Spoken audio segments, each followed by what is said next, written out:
Hello guys and welcome back to my channel. Today, magluluto tayo ng butter garlic shrimp o sugpo. So samahan nyo ako guys. Lulutuin natin yung napakasarap at paborito naming butter garlic shrimp. At ituturo ko sa inyo yung mabilis na paraan. In just 10 minutes guys, meron na tayong masarap na ulam. So ayan guys, pero kung baguhan ka sa aking channel, huwag kalimutan mag-like, mag-subscribe, at huwag mong kalimutan pindutin yung bell para lagi kang updated sa aking mga video. So huwag na natin patagalin, simulan na natin magluto guys. Tara! At ito ang ingredients guys, 700 grams of prawn, tiger prawn. Ang ating garlic guys, atin siyang i-brown sa butter. Malinis na ang ating hipon, kaya ayan na siya, malinis na siya. Pero hindi kayo tinanggalan ng kamay ha, kasi masarap yun.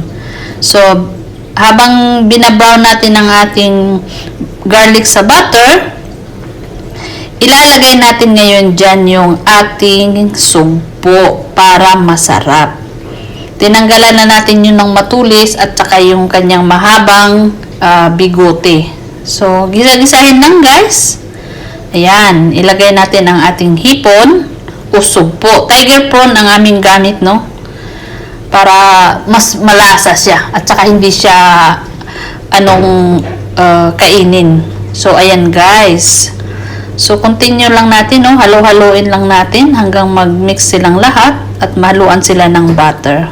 So, madali lang lutuin to, ang ating garlic butter shrimp. O, ayan na guys. Pula na siya. So, balik-balik ta rin nyo lang. Lagyan nyo ng asin at lagyan nyo rin ng paminta. Yun lang ang mga ingredients na ating gagamitin sa ating masarap na butter garlic sugpo. Ayan. Diba? Ang sarap-sarap guys. Simple, napaka-simple pero napakasarap.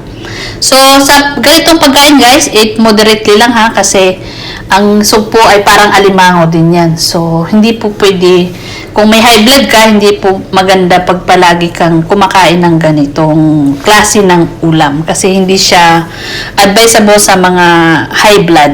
So, ano lang guys, yung sa ating mga cravings lang, pa minsan-minsan lang ang kain yan. So, lagyan nyo ng chili kung gusto nyo ng maanghang. Pero optional po iyan. Hindi lahat gusto ay may sili. Pero, konti lang ang nilagay namin para lang may kick siya. So, ayan.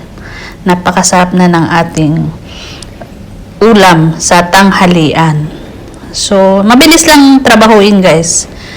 At ready na ang ating sugpo in just 10 minutes. Ang ating butter garlic shrimp.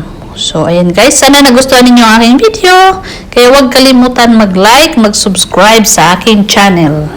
Bye!